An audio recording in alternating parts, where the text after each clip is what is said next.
Tout homme qui fera profession de rechercher la vérité et de la dire sera toujours odieux à celui qui exercera l'autorité. Condorcet. Bienvenue chez les GG sur Radio Espace Guinée. Également sur Espace TV tous les soirs, vous avez accès à cette émission. Merci de nous rejoindre. Si c'est maintenant que vous le faites, mesdames et messieurs, à la une, il faut le dire, les opposants à une nouvelle constitution en Guinée est plus que jamais déterminés à intensifier donc la pression sur le pouvoir en place, en dépit donc de plusieurs pertes en vies humaines lors d'une précédente manifestation la semaine dernière et des tracasseries judiciaires auxquelles donc ils font face ici et là. Ils ne sont pas prêts à baisser pavillon. Il le dit Titi ce matin. Il appelle déjà à une nouvelle manifestation de rue le jeudi 24 octobre donc à Conakry sur l'autoroute Fidel Castro. Pendant ce temps, 7 des responsables de la coordination du FNDC sont toujours détenus donc à la principale maison d'arrêt de Conakry et devraient donc être fixés sur leur sort demain, mardi, il faut le dire, devant le tribunal de Dixine. Jusqu'où comptent-ils aller dans cette bataille? Que réclament-ils pour suspendre donc leur action de protestation? Que dire de la sortie du président Alpha Condé à Koba ce week-end?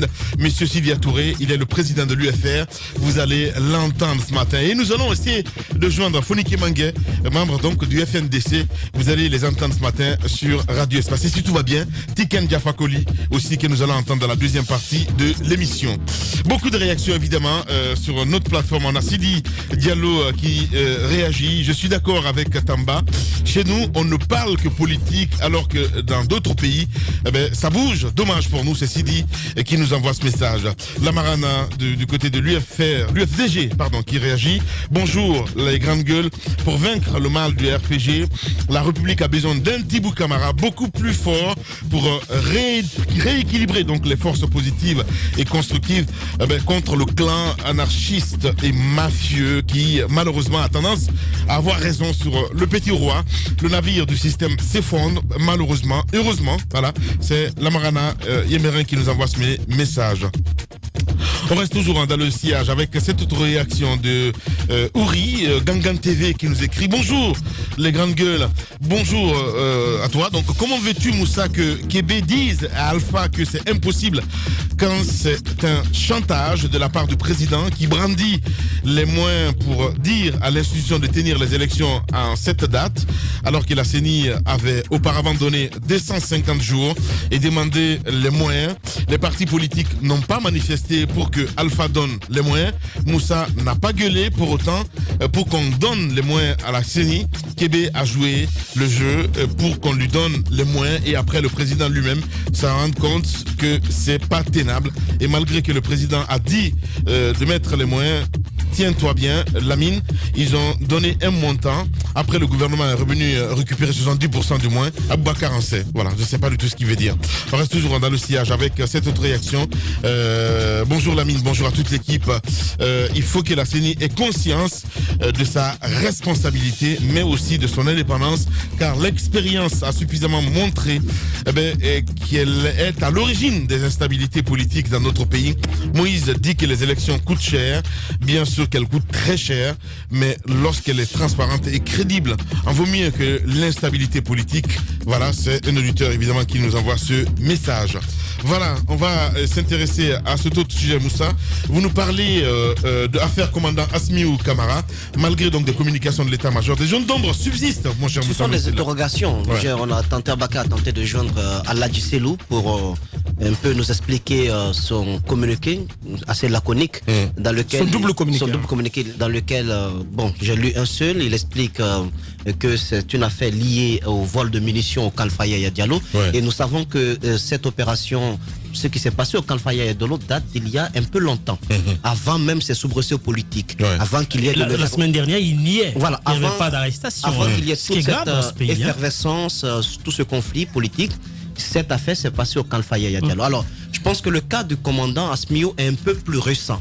C'est parce que c'est récemment que sa famille a porté à la connaissance de l'opinion publique sa disparition. Il n'y a pas que lui. Il y a aussi le lieutenant Fassinet, un peu lié à la famille du général Conté. Je pense qu'il est du rôle quand même du ministère de la Défense de donner un peu plus de détails. Parce que si c'est lié à l'affaire de vol de munitions au camp Alpha Yaya Diallo, je pense que les différents détenus ou les présumés auteurs de ce vol peuvent quand même. Mais il y a beaucoup de plaintes. Excuse-moi, Moussa de Tonton, parce que j'ai eu Monsieur Barry ce matin dans le Morning où on parlait un cas d'enlèvement, 2 enlèvements même du côté de Bellevue. Alors ça continue parce que on parle de bérets rouges qui ont enlevé on tire la ces sonnette. citoyens-là. On tire la sonnette d'alarme parce que quand ça touche la Grande Muette, c'est l'expression d'une sorte de fébrilité du pouvoir politique. Du régime, parce que c'est pas n'importe quoi. Lorsque l'opinion pense qu'il y a des arrestations, des kidnappings, que des gens sont cueillis dans leur lit en plein sommeil, au sein de la Grande Muette, ça renvoie une image d'un pays qui est en déliquescence. C'est pourquoi il faut faire très très attention avec cette histoire de disparition, de kidnapping, de disparition, d'enlèvement d'hommes en uniforme. Ça ne renvoie pas l'image d'un pays stable. Donc le ministère de la Défense doit un peu plus faire dans la communication. Cette sortie d'Aladji Selou, elle n'est pas très explicite. Je pense qu'il faut donner un peu plus de détails sur les cas. Est-ce que le commandant Asmiou fait partie de la vingtaine de personnes déférées? Est-ce que son nom y figure? Parce qu'il n'a pas donné de détails là-dessus. Est-ce que le lieutenant Fassine fait partie de cette vingtaine de personnes? Et les autres cas d'arrestation qui continuent. Parce que le contexte est très important. Eux, ils ont été arrêtés récemment après juste ces soubresauts politiques. Donc, c'est facile pour l'opinion de faire le lien. C'est facile de faire, d'autant plus que le cas lié au vol de munitions au Alpha Yaya Diallo remonte d'il y a un peu longtemps. Voilà, donc je pense que le ministère de la Défense doit nous en dire un peu plus. Il y a des zones d'ombre. Allez-y. Alors, 2 choses. Premièrement, il s'agit d'une coïncidence assez étonnante et ça fait douter. C'est assez suspicieux ce à quoi nous sommes en train d'arriver. Moussa Moïse parle de ce vol de munitions qui en réalité date de très longtemps par rapport à ces événements politiques. Mais Lamine, ce que je veux dire donc, sur la première chose, c'est de dire que c'est quand même une habitude. Chaque fois qu'il y a une volonté de toucher à la Constitution, il y a une volonté de se sédentariser au pouvoir, tous ceux qui constituent les forces armées sont une des cibles. Parce qu'on les regarde, on sait qu'à l'intérieur, il y a ceux-là qui restent très républicains, très attachés à la loi, au texte. Mais des cas de kidnapping, et finalement, ça pose problème. Il y a une dame qui est passée dans le JT de 22h. Dans l'armée, comment ça se fait? Dans l'armée, comment ça se fait? C'est toujours par enlèvement. C'est toujours par enlèvement. C'est le kidnapping. Je suis désolé. Non, c'est de l'enlèvement. C'est de l'enlèvement. Non, le kidnapping, c'est quand on demande une rançon. Donc voilà. Mais donc il y a des enlèvements, Lamine, comme ça, qui peuvent quand même prêter à suspicion. Nous, on a traité de cette dame justement qui est passée dans le 22h. On l'a eu dans les grandes gueules au matin. Nous avons traité de ce dossier avec beaucoup de pincettes parce qu'il y a une série d'éléments dont on n'avait pas encore les informations. Mais ce qu'il faut dire, c'est que quand une dame de ce genre, parce qu'il s'agit de Asmiou Camara, lorsque la dame vient demander des informations au sujet de son mari, premièrement, on ne la reçoit pas. Jusqu'au moment où on la recevait, ici dans ce studio, on refusait de la recevoir. Le supérieur hiérarchique de son époux refusait de la recevoir. Mais Lamine, comment est-ce qu'on comprend ça? Je pense que cette position de la Grande Muette, du ministère de la Défense, pour parler plus largement, je pense que cette position qu'ils ont par rapport à la communication n'est pas pour calmer les suspicions. Ça nourrit les doutes, parce que sur la toile, ça s'enflamme déjà. Chacun y va de son analyse, de son regard, et ce n'est pas pour apaiser la situation. La psychose enfle, parce qu'au-delà des militaires, on parle désormais également de civils enlevés. Qu'est-ce qu'on fait par rapport à ça? Qui serait à l'abri? Qui serait le commanditaire? Je pense que c'est important que l'on puisse y voir plus clair. Bien, allez-y. L'armée, c'est l'expression de l'unité même du peuple de Guinée. Les grandes gueules. Toutes les ethnies qui y sont. Lorsqu'il y a ce genre d'informations qui circulent sur la Grande Muette, je pense qu'il faut assez de diligence pour évacuer ces doutes, pour évacuer cette psychose. Sinon, si ce n'est pas fait, je pense que ça laisse croire qu'il y a quelque chose qui ne va pas au sommet même de l'État. Allez-y, mon cher. Il y a un article sur le site Mosaïque que j'ai lu où on fait la révélation, même si j'ai pas lu le livre, où on fait la révélation dans le fameux bouquin Une certaine idée de la Guinée d'Alpha Condé, où il dit que Sékouba Konaté voulait prendre le pouvoir 2 mois après que lui, il ait pris le pouvoir. Et donc, il a cité un certain nombre de ses collaborateurs, dont nous, le général Nou, Cham, etc., qui étaient apparemment dans une position belliqueuse. Et après l'attaque de Kipé, on se rend bien compte que plusieurs collaborateurs et plusieurs personnes qui étaient au sein du CNDD et qui ont accompagné le général Sékouba avaient été arrêtés. Donc la gestion du pouvoir, c'est pour vous donner un peu l'image de ce qui se passe maintenant là. Le pouvoir, toutes les occasions sont bonnes pour après procéder à un certain toilettage. En Turquie, c'était la même chose. Donc le rapprochement entre le fait que ces militaires soient arrêtés aujourd'hui et le décalage de communiqué qui dit que c'est un rapport avec les événements du camp Alpha Yaya Diallo et ensuite ces événements se déroulent juste après qu'il y a un mouvement politique assez expressif dans notre pays, même si on dit que c'est les politiques, c'est le FNDC, etc. On sait très bien la psychose que le pouvoir en place a eu. Le pouvoir en place a décrit cela entre eux comme un mouvement insurrectionnel et donc ils ont même fait le rapprochement avec un espèce de coup d'État. Donc dans cet environnement, il fallait bien entendu profiter pour pouvoir nettoyer. Donc moi je mets ça sur le compte d'un communiqué, le compte d'Aladji Cellou, d'un communiqué qui certes tente à expliquer un événement, mais en réalité ce n'est pas cela. Il faut qu'il nous dise, Aladji Cellou, je ne veux pas le dire lui, mais les responsables de l'armée, ceux qui ont la voix, ceux qui portent la voix de l'armée, qu'ils nous disent exactement pourquoi les 20 militaires, la vingtaine de militaires ont été arrêtés. Et c'est là que je rejoins Moussa Moïse, les cas qui sont connus, qui nous disent est-ce que ces 2 militaires-là font effectivement partie de ces vingtaines qui ont été arrêtés. Est-ce que aussi c'est pour la même raison? Donc je pense qu'il faut communiquer là-dessus, c'est important, sinon les gens restent dans l'évasif et chacun y va de son commérage. Voilà, exactement. Et c'est ce qu'il ne faut pas. Voilà. L'armée, c'est l'expression de l'unité du peuple. La rigueur. Faudrait pas que l'opinion pense que c'est une armée qui est des grandes gueules. Pour dissiper cela, il faut communiquer. Allez-y, Mafoulia. Communiquer et justement bien communiquer, parce que ce que M. Cellou a fait déjà, il a communiqué, mais la communication qu'il y a eu, ce n'est pas de nature à nous rassurer.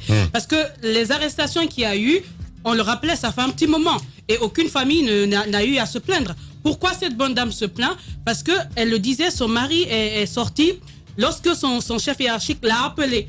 Et il est parti, il n'est plus revenu. On a essayé de le joindre, son numéro ne passe pas. Je pense que cette situation n'est pas très compliquée. On connaît qui est ce militaire. Ce qu'on a juste à dire, c'est de savoir où il se trouve et comme ça, et pourquoi, et rassurer. S'il a été arrêté, qu'on dise pourquoi il est arrêté. Une manière déjà de rassurer la famille, parce que s'il est arrêté, il y a des raisons, ça ne pose pas de problème. Il est quand même dans l'armée et où qu'on se trouve, on n'est pas exemple de faute. On peut commettre des fautes et pour telle ou telle raison, on peut nous arrêter. Mais ce qui est mieux, c'est lorsqu'on vous arrête, qu'on sache pourquoi on vous a arrêté et que la famille sache que vous êtes arrêté. Ça encore, ça rassure.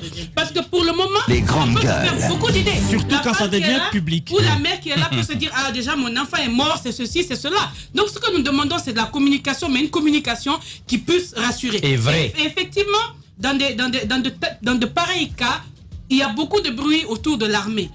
Parce que quand on prend l'histoire politique de notre pays, on sait que lorsque ça corse, beaucoup d'observateurs se disent « Ah, l'autre alternative, ce serait un coup d'État. » Et c'est là que même il y a des doutes au niveau de la population et même au niveau des dirigeants. Et ça amène souvent, ce doute amène souvent à saisir les personnes qu'on pourrait soupçonner de telle ou de velléité, je ne sais pas. Donc ça peut nettement arriver, mais encore, si tel n'est pas le cas, ça fait un bon moment on essaie de nous rassurer que désormais au ministère de la Défense, il y a une structure de la communication et Aladji Cellou, il s'évertue chaque fois qu'il y a problème à communiquer et dire ce qui se passe, parce que comme eux-mêmes ils le vendent tout le temps, il faut arrêter de dire ce qui n'est pas vrai. Eh bien, M. Cellou, ce que nous voulons ce matin, c'est qu'au niveau du ministère de la Défense, qu'on dise ce qui s'est passé. Est-ce que ce monsieur Asmaou figure parmi les personnes que vous avez arrêtées? Asmiou, si c'est le cas, d'accord. Et s'il y a autre chose, qu'on nous dise, et en même temps ça rassure la population, ça nous sort de ses doutes et ça rassure surtout la famille qui ne sait pas aujourd'hui ce qui est arrivé à ce monsieur. Merci beaucoup Mafoudi. Allez-y mon cher Mohamed. Si ces hommes-là ont commis des délits, il y a un tribunal militaire qu'il faille faire mettre en route, qu'il y ait une instruction en bonne et due forme, qu'il y ait des inculpations suivies de procès. Ça, c'est normal, on comprendrait. Mais il y a deux choses qui m'incitent à la prudence dans ce dossier. Le premier élément est plus ancien. J'ai fait une observation en Guinée, surtout dans les mois qui ont précédé le décès du général Conté, mais surtout les 2 années qui ont suivi, à l'époque du CNDD. Chaque fois qu'il y avait un malaise au sommet de l'État, entre notamment celui qui gérait le pays et d'autres officiers de l'armée, il y avait ce type justement de situation. Et même si vous vous rappelez très bien, il y avait des assassinats, une recrudescence du banditisme dans le pays, comme ça, sans explication, mais subitement. C'est-à-dire, c'est comme si on avait décidé de laisser tomber les ventes, de ne plus les fermer, et de laisser les malfrats faire du pays ce qu'ils voulaient. On créait ainsi la psychose, on laisse les malfrats agir. Et remarquez, chaque fois que le chef de l'État, en tout cas en fonction, essayait de lâcher de l'Est, les contentait, subitement, la gendarmerie, la police, l'armée resserre les vannes, et puis la calmie revient. Il y a eu souvent des périodes de pic comme ça de la violence et du banditisme dans notre pays. Observez très bien, on est en train d'y assister. Le second élément qui m'interpelle, c'est celui dont tout le monde parle, ce sont ces rumeurs. Moi, je me rappelle déjà à l'époque où le chef de l'État était aux États-Unis. Les rumeurs annonçant qu'il allait y avoir des arrestations massives dans l'armée circulaient. Et lorsqu'il a fait son annonce concernant le référendum aux États-Unis, c'était, si vous voulez, un des éléments de calcul qui ont amené notamment les politiques, en tout cas les gens opposés au 3e mandat, de ne pas réagir à Conakry. Il disait que l'objectif, justement, c'était de jauger de la loyauté de l'armée en faisant cette annonce à l'étranger pour voir est-ce qu'il allait y avoir des petits malins qui allaient essayer de bouger, et comme ça on profitait d'un grand mouvement et on les chopait tous. Et puis bizarrement aujourd'hui, des gens commencent à être arrêtés dans des conditions quand même assez troubles, des civils commencent à disparaître. Tout cela inquiète. Je me dis, la communication c'est bon, mais il faut une communication vraie, même surtout. Si on sait qu'on ne peut pas s'y attendre venant du ministère de la Défense. Mais je pense que les familles de ces personnes-là ont le droit de savoir si quelqu'un vole. Mais c'est une infraction. Mais bien sûr. Mais qu'on dise à la famille, on l'a arrêté pour vol et il va être jugé à telle date. Cela, vous verrez que les familles elles-mêmes ne viendront pas crier sur les médias. Mais là, moi je me dis, ça m'incite à beaucoup de prudence, mais aussi à de l'inquiétude. Je me dis que ça ne peut qu'avoir une connotation politique. Je vais terminer là-dessus. Un homme de pouvoir disait dans cette même émission lundi passé, en parlant de Général Conté, quand on lui a demandé est-ce qu'il vous a préparé, il dit pas directement. Mais je peux dire qu'il m'a préparé. Pourquoi? Avec ce que je faisais dans l'armée, seul Conté pouvait l'accepter. Parce que quand on est au pouvoir, ce que je faisais, ce type d'opération, être à la disposition de tout le monde, quand vous remiez ainsi l'armée, on vous enlève de la circulation. Il l'a dit et ça donne à réfléchir. Justement, c'était Moussa Dadis Camara. Allez-y, Titi. On n'arrive pas du tout à joindre ni Eladi Selou du côté de la Défense nationale, ni d'ailleurs le porte-parole. Allez-y, mon cher. Non, mais c'est vrai que ce sont deux communications qui étaient qu'on a vu en des termes assez sibyllins de la part de M. Eladi Selou Camara, donc qui n'a pas voulu donc aller un peu plus en profondeur sur les raisons pour lesquelles ce commandant Asmiou est porté disparu. Parce que sa femme ne l'a pas retrouvé, il est sorti, il a été appelé par sa hiérarchie. Donc, c'est ce qui était à dire, à préciser, c'était dire, oui, la hiérarchie qu'il a fait appeler, c'était une sorte de convocation pour des explications sur des faits qui lui sont reprochés.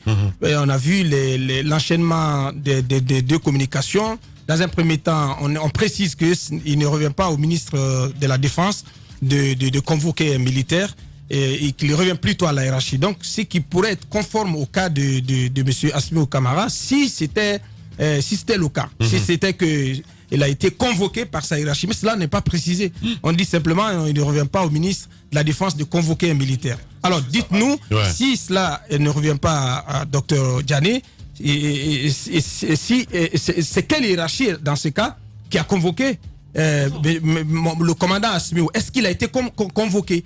Et s'il a été convoqué, pour quelles raisons? Alors, on ne peut pas, derrière tout cela, sortir pour brandir un communiqué relatif à une histoire de vol d'armes donc qui date d'il y a quelques années ou quelques mois, pour essayer de trouver, de mettre de bout à bout on a du mal à justifier tout ça. Pourquoi on a du mal? Non, mais c'est la grande muette. Ouais. C'est la grande muette, donc ça traduit. Et si les raisons, c'est la grande muette. Et si les raisons sont des. Exactement, le mensonge est difficile à dire. Voici la raison. Oui, en effet. Et c'est vrai qu'il peut le dire, mais l'épouse même raconte que ce que son époux lui a dit, c'est que son responsable hiérarchique l'a appelé. Et c'est comme ça qu'il se serait rendu au camp sans plus jamais donner de nouvelles de lui. Et si le mouvement du 14, du lundi 14 et toute la préparation dont nous avons écho était l'occasion pour le pouvoir en place de choper quelques petits ennemis de gauche à droite, eh ben c'est le pouvoir, c'est comme ça. Ça se passe partout, hein. Donc, en définitive, il y a trois éléments à préciser. Trois éléments à préciser. Premièrement, est-ce qu'il a été convoqué, commandant Smiou, est-ce qu'il a été convoqué et si c'est le cas, par qui?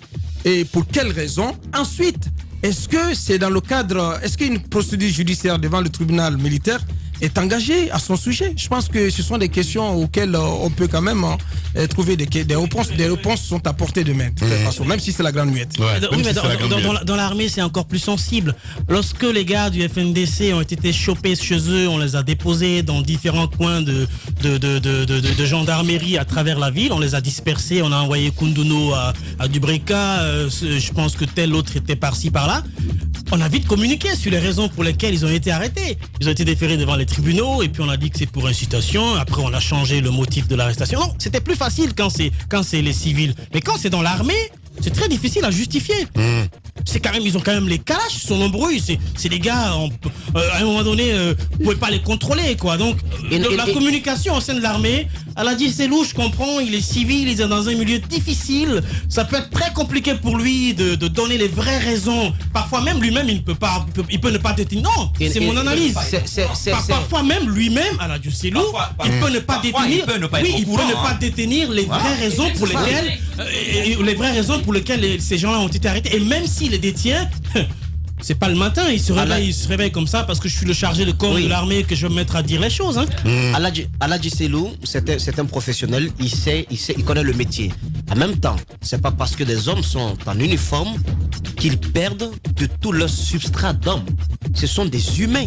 Donc ils obéissent aussi à la loi et l'armée est soumise au pouvoir civil. On ne peut pas du tout prendre cela comme un autre monde où nous sommes dans la jungle, c'est Tarzan qui impose sa loi et tout. Non, il faudrait respecter la procédure. Et si la communication n'est pas allée assez loin, c'est parce que quelque part, on a brûlé les étapes de la procédure. Donc du coup, il faut quand même revenir là-dessus et nous dire toute la vérité. Voilà, on reviendra évidemment avec le président Sidia Touré qui va intervenir dans cette émission dans la deuxième partie. Aussi, Félix Mangue que nous allons appeler, mesdames et messieurs, le temps d'une pause et on revient. Radio Espace, les grandes gueules. Leur spécialité, c'est la démesure totale. Tant qu'ils ne changeront pas, nous ne changerons pas non plus. Les grandes gueules, à suivre tous les jours sur la radio d'opinion. Radio Espace.